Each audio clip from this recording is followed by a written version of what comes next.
Жүсіпбек Аймауытов, Көгөгіз. Ертеде үш ағайынды жігіт болыпты.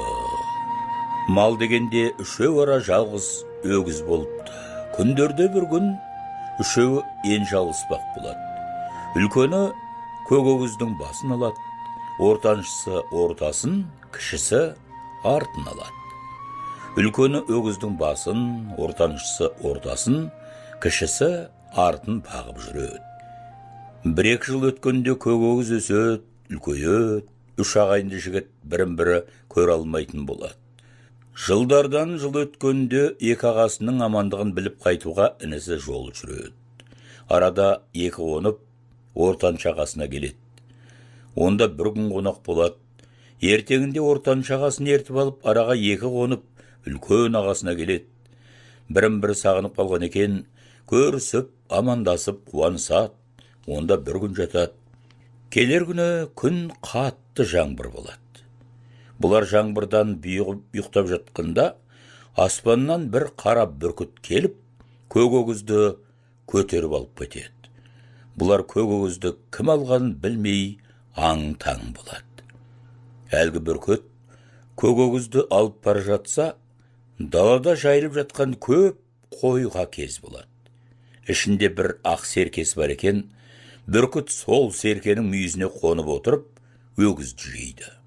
Қой бағып жүрген қара шаруа жауыннан ықтап, серкенің омырауына тығылып отырады.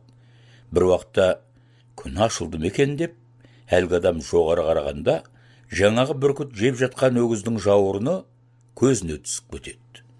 Қара шаруа көзіме шөп түсіп кетті ме деп, уқалайды да елең қылмай жүре береді. Қара шаруа кешке қойын айдап үйіне келеді. Үйіне келіп, «Қатын, қатын, көзіме шөп түсіп кетті білем, қарашы» дейді. Қатыны қарап, байының көзінен Көгөгіздің жауырынын суырып алады. Ауыл көшіп бір көлдің жағасына келіп қонады. Сол күнде манағы шаруаның қатыны ек қабат екен. Қатынның әдеті күнде барып көлдің ар жағынан 40 қап тезек теріп әкеледі екен. Қатыны бір күні тезектен келіп қараса, ішіндегі баласы жоқ. «Ой, бұ, байым ұрсады ғой» деп, тезек терген жерінен іздегелі жүгіріп келе жатса, баласы манағы судан өткен жерде түсіп қалған екен. Баласын етегіне орап, үйін алып кетеді. Қара шаруа қойының отын қандырып, кешке ауылына айдап келеді. Келсе, қатыны ұл тауыпты. Шаруа қатты қуанып, жоғар келге жорға бие, төмен келге төбел бие сойып, шақырып той қылады. Қара шаруа сол жылы қыстауына барып қыстайды. Мал қыстан күйлі шығады. Жаз шыққан соң қара шаруа баяғы жайлауына көшеді.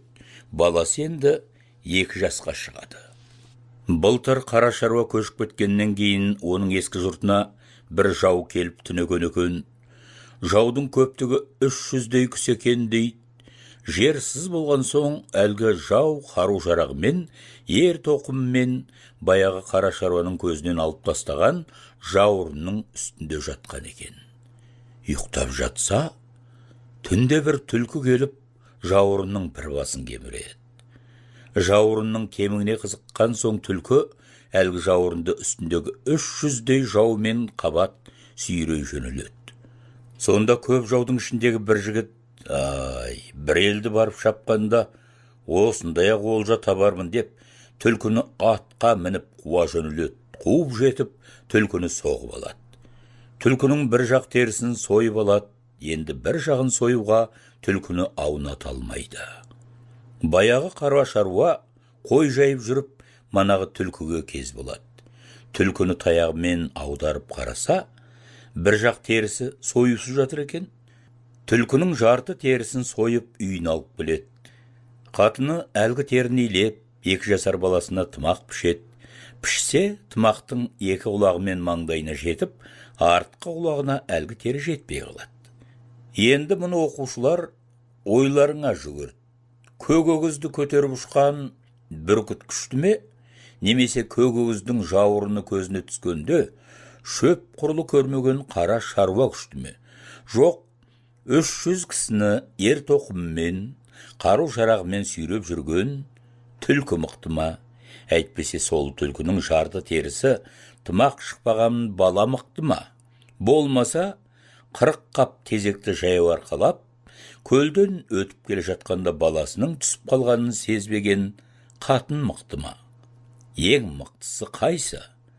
Осының бәрінен де көкөкіз бен бүркітті бірдей көтерген серке мықты. Екінші, көзіне көкөкіздің жауырынын шөп құрлы көрмеген қара шаруа мықты. Түлкі, қатын, бала үшеуінің мықтылығы бірдей.